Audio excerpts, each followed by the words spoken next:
यहाँहरूलाई थाहा नहुनु पनि सक्छ, यहाँहरूलाई थाहा नहुनु पनि सक्छ, पुनः एकपल्ट यहाँहरूलाई थाहा नहुनु पनि सक्छ कि संसारकै सबभन्दा ह्याप्पी मान्छे, happiest person in the world, जसलाई happiest person in the world भनेर चिनेको मान्छे नेपालमै बस्ने गर्छन्। Can you imagine it?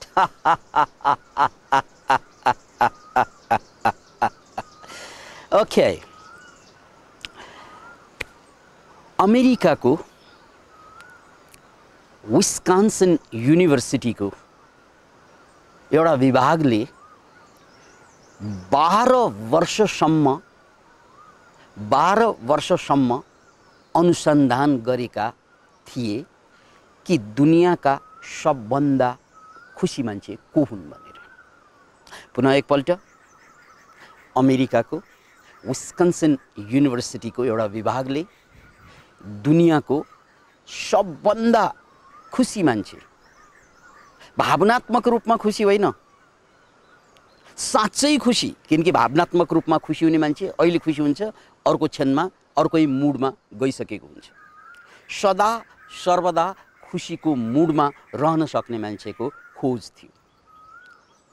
अनि यो वैज्ञानिक प्रोजेक्ट भएको कारणले गर्दा यसलाई ह्यान्डल गर्ने पनि त्यहीकै न्यूरोसाइन्टिस्ट डाक्टर डेभिडसन अथवा रिचर्ड डेभिडसन, जसले 12 वर्षसम्म दुनियाँका थुप्रै मान्छेमाथि अनुसन्धान गरेका थिए। ल्याबमा बसेर 12 वर्ष ल्याबमा आउँदै जाँदै र सबभन्दा पछिल्लो विकास भएको एमआरआईलाई युज गरेर ब्रेनको तस्बिर, मस्तिष्कको तस्बिर, मस्तिष्कभित्र चल्ने क्रियाकलाप, मस्तिष्कभित्र उठ्ने वेव्सहरू, यी सबै कुराको थुप्रै मान्छे भित्र चल्ने यो केमिस्ट्रीको चेन्ज, यो वेव्सको चेन्ज, यी सबैलाई रिकर्ड गर्दै गर्दै अनुसन्धान अगाडि बढाउने प्रयास गरे र त्यो प्रयास सफल भयो। कति वर्ष लाग्यो रे? 12 वर्ष, 12 years। र यो 12 वर्षको सफल अनुसन्धानबाट थुप्रै मान्छेहरू लाभान्वित भए। पछि गएर सारा विश्व नै लाभान्वित भएको छ कि दुनियाँको सबभन्दा खुसी मान्छे किन खुसी हुँदो रहेछ, खुसी हुने बाटो के हो, वैज्ञानिक रूपमा दुनियाँको सबभन्दा खुसी मान्छे को हो र खुसी हुने वैज्ञानिक बाटो के हो, व्यावहारिक बाटो के हो र दुखी हुने कारण के हो, दुखी मान्छे किन हुन्छन्, यो दुवै कुरा एकैचोटि प्रकट भयो। एकातिर दुनियाँभरका मान्छेहरू जो खुसी हुन खोज्छन् तर मान्छे दुखी हुन्छन्, सबै मान्छे खुसी खोज्छन् तर जिन्दगीभर ऊ कम खुसी, बढी दुखी हुन्छन्। जबकि यस्ता मान्छे पनि धरतीमा भेटाइयो जो मान्छे दुखी हुनै जान्दैनन्। Can you imagine it? जो मान्छे सदा सर्वदा खुसी नै छ। त्यो मान्छेको नाम हो म्याथ्यू रिकार्ड्स। यिनी फ्रेन्च हुन्, म्याथ्यू रिकार्ड्स, जसले प्रमाणित गरिदिए कि जहिले पनि खुसी हुनु यानी खुसी मान्छेको स्वभावको रूपमा रहनु सम्भव छ। खुसी मान्छेको स्वभावको रूपमा हुने सम्भव छ। अब यहाँलाई जिज्ञासा उठ्दो होला कि म्याथ्यू कसरी खुसी भए, किन खुसी भए, किन उनी संसारको सबभन्दा खुसी मान्छेको रूपमा उब्री? यसको प्रष्ट जवाफ छ, उनले उनले जीवनमा गरेको यात्रा, उनले जीवनमा गरेको बाह्य यात्रा र अन्तरयात्रा। उनी पेशाले डाक्टर हुन्। सबै मान्छेलाई के लाग्दो हो भने हामी या मेरा छोराछोरी डाक्टर भइदिए उनीहरू खुसी हुनेछन्, जिन्दगी धन्य बन्नेछ, हामी खुसी हुनेछौँ। उनी पनि डाक्टर भए, त्यही मानसिकता बोकेर, अनि त्यसपछि कमाउने पैसा हो, त्यसपछि कमाउने नाम हो। तर त्यसले मान्छेलाई खुसी बनाउँदैन, बनाएन, उनलाई पनि बनाएन। रिसर्च, अनुसन्धान, खोज जारी रह्यो र पछि गएर डाक्टर भइसकेपछि उनी ठोक्किन गएको विषय के त? उनी ठोक्किन गएको विषय के त भन्नाले मेडिटेसन। उनले बुद्धिस्ट मङ्कको रूपमा आफूलाई समर्पित गरे, अन्तरयात्रा जारी राखे, ध्यानको पहिलो लेभल, दोस्रो लेभल, तेस्रो लेभल पार गर्दै गर्दै रहे। यसरी उनी अनुसन्धानबाट संसारकै सबभन्दा खुसी मान्छे भनेर प्रमाणित भयो र यो मिडियामा संसारभरिका मिडियाले यसलाई क्यारी पनि गर्यो। अब प्रश्न उठ्दो होला कि मेडिटेसनको त्यो डेफ्टमा जाँदा मान्छे किन खुसी हुन्छ? मान्छे किन खुसी हुन्छ? त्यसको कारण स्पष्ट छ। मेडिटेसनमा हामी मनको गहिराई, अझ चेतनाको यात्रा गर्दै जान्छौँ र सबभन्दा बुझ्नुपर्ने वैज्ञानिक पाटो के हो भने मस्तिष्कको 5 वटा ब्यान्डहरू हुन्छन्, जसलाई beta level, alpha level, theta level र पछिल्लो समयमा पत्ता लागेको गामा लेभल छ। बीटा लेभल भनेको, मस्तिष्कको बीटा लेभल भनेको जब हामी विचार गरिरहेका हुन्छौँ, तर्क गरिरहेका हुन्छौँ। अब विचार सकारात्मक रहेसम्म हामी खुसी नै हुन्छौँ। विचार सकारात्मक रहेसम्म आफ्नो विचार या अरूले तपाईलाई दिने विचार सकारात्मक रहेसम्म हामी खुसी नै हुन्छौँ। तर जब हामी नकारात्मक विचार गर्न थाल्छौँ त्यो बेला दुःख सुरु हुन्छ, त्यो बेला पीडा सुरु हुन्छ र आफ्नो पीडा हामीले अरूमाथि पोख्छौँ र उनलाई पनि पीडित बनाइदिन्छौँ। यसरी यो पीडाको चक्र चलि नै रहन्छ। आफूमा सुरु भएको पीडा हामी आफ्नो सबभन्दा प्यारो मान्छेलाई पहिला पीडाइदिन्छौँ र प्यारो भनिएका मान्छेहरूमा भएको पीडा सबभन्दा पहिला हामीलाई पीडाइदिन्छन् र यो पीडा दिनु र लिनु हाम्रो समाजको परिपाटीको रूपमा रहेको छ। त्यसकारण यहाँ सबै मान्छे दुखी छन् र यो मस्तिष्कको बीटा लेभल पोजिटिभ जहिले पनि रहँदैन। तर्क गर्दै जाँदा हामी सुरु गर्दा पोजिटिभबाट सुरु गरे पनि पछि अन्त्य नेगेटिभिटीमा एन्ड अप हुन्छ नै या सकिन्छ नै। अतः पोजिटिभ विचार जुन सधैँ रहिरहँदैन र सधैँ नरहेपछि हामी बीटा लेभलमा सधैँ खुसी रहन सक्दैनौँ।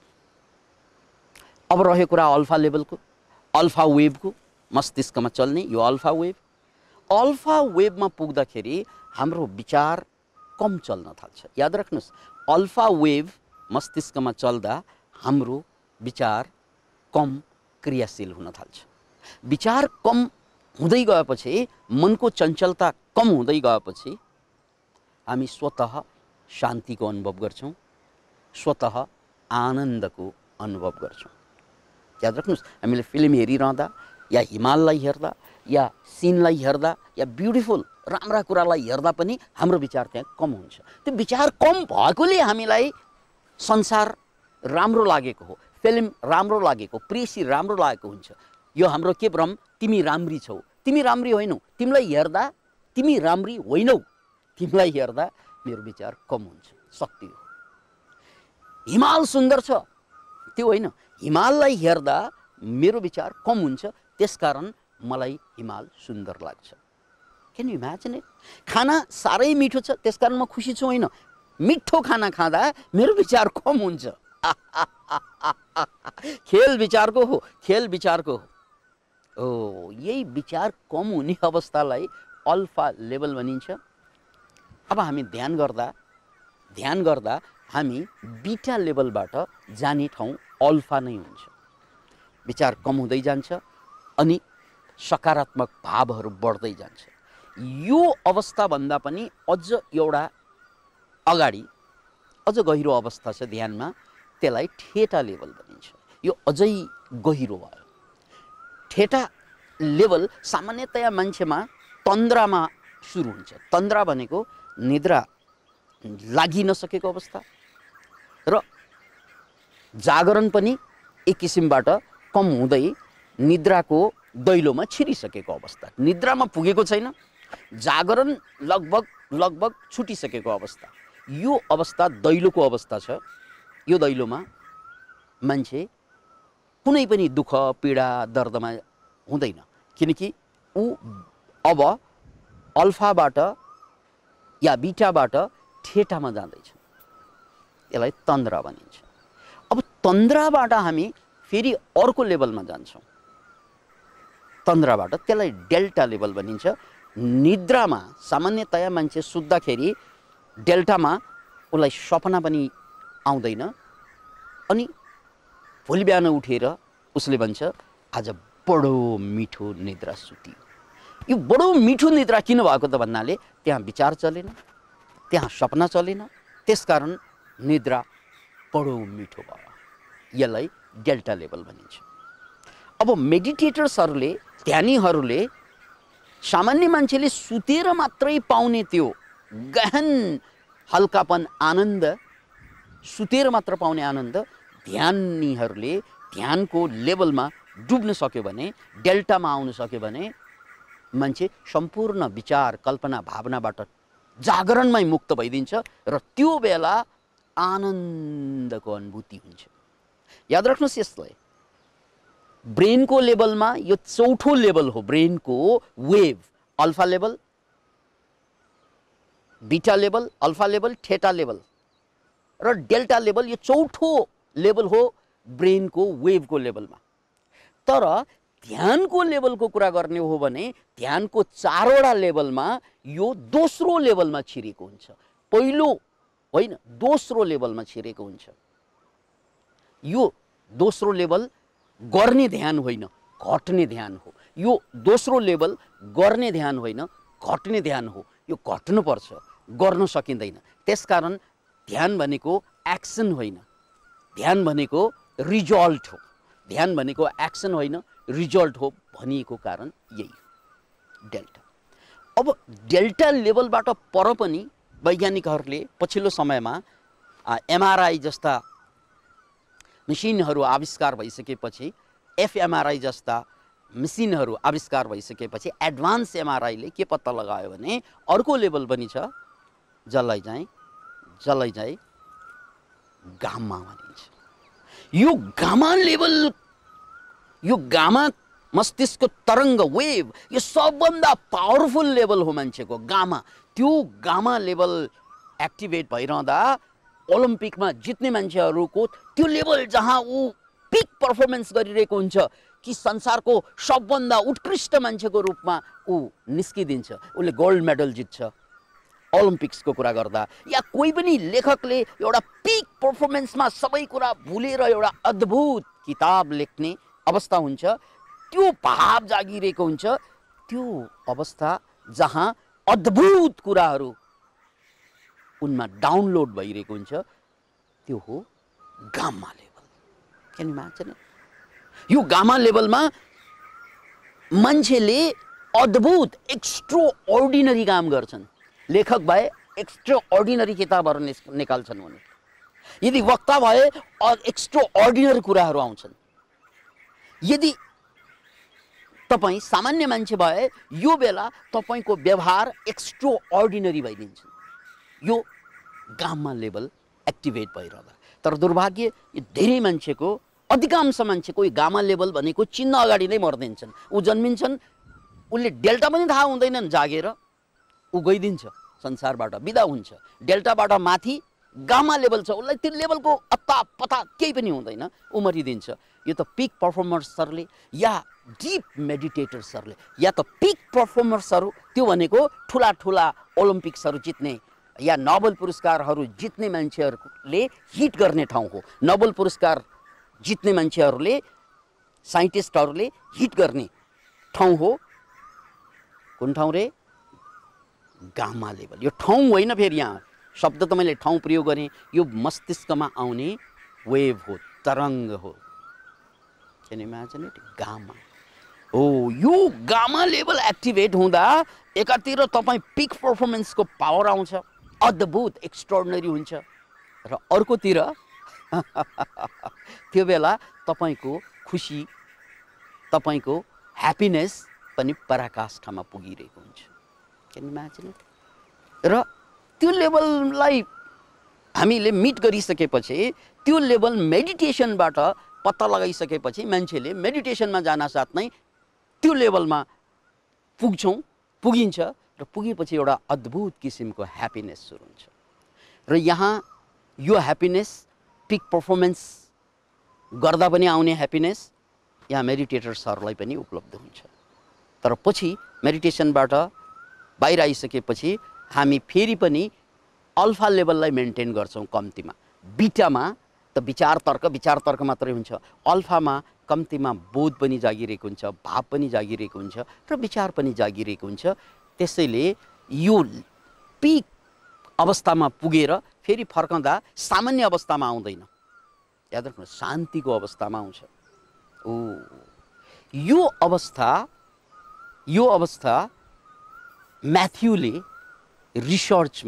म्याथ्यूले डक्टर डेभिडसनको रिसर्चमा 12 वर्षीय रिसर्चमा म्याथ्यूले यो अवस्था प्राप्त गरेको सिद्ध भएको छ।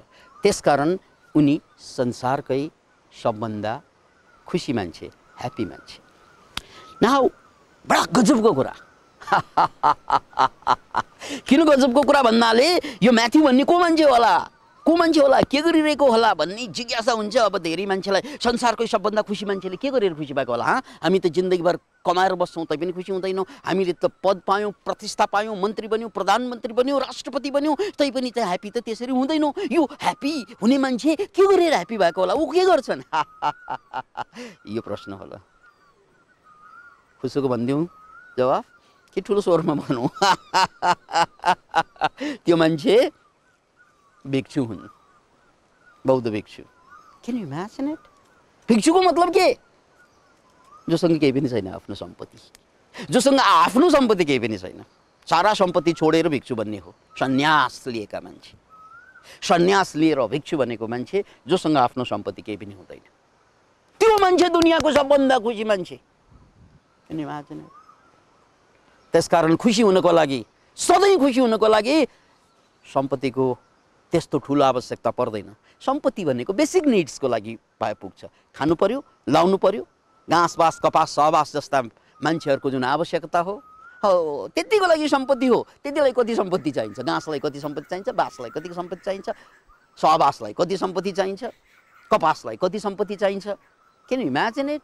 त्यति त प्राय सबै मान्छेसँग हुने नै कुरा हो, बेसिक निड्स। त्यति पुरा भइसकेपछि, त्यति पुरा भएन भने तपाईँ अद्भुत दुःखमा फस्छ, अद्भुत सोच्नै नसक्ने दुःखमा फस्छ।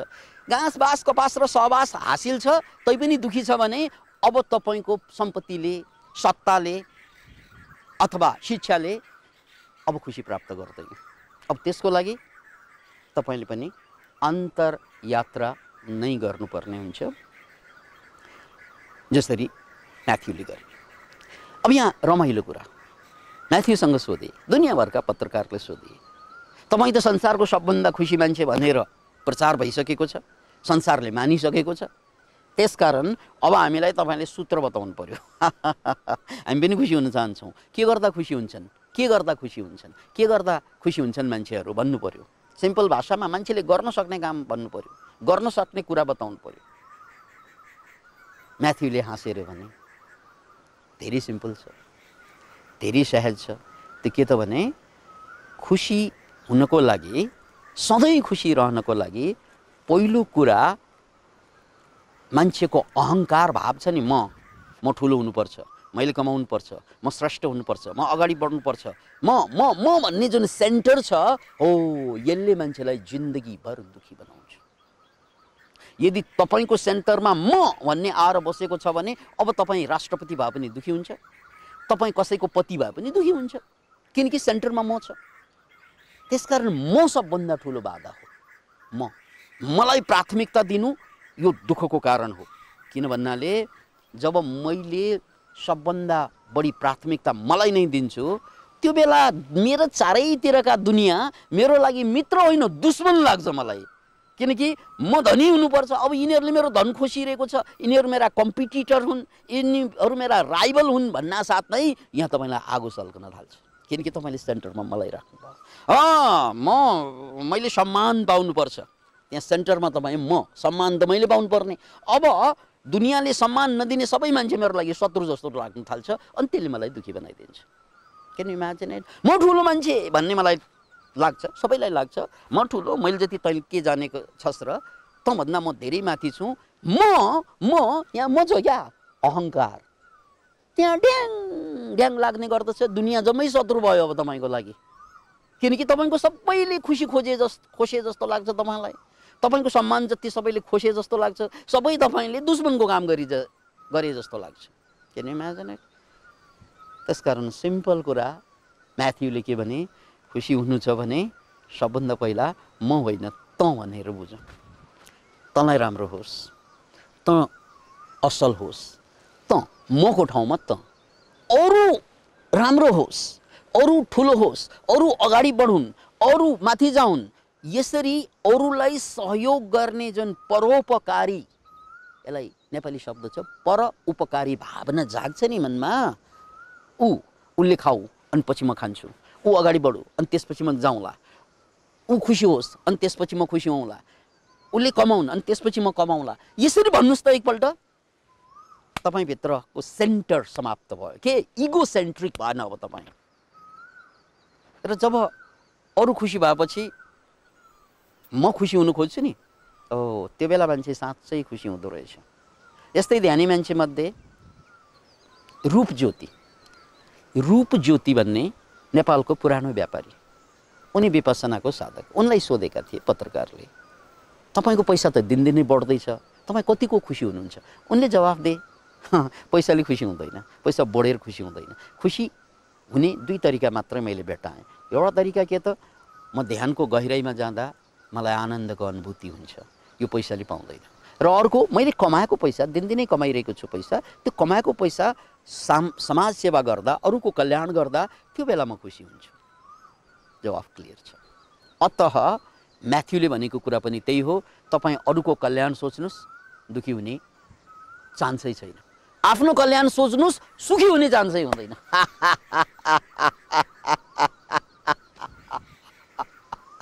Can you imagine it? र त्यस्तै अर्को कुरा पनि मैले भने, यो अवस्था उनले प्राप्त कसरी गरे त?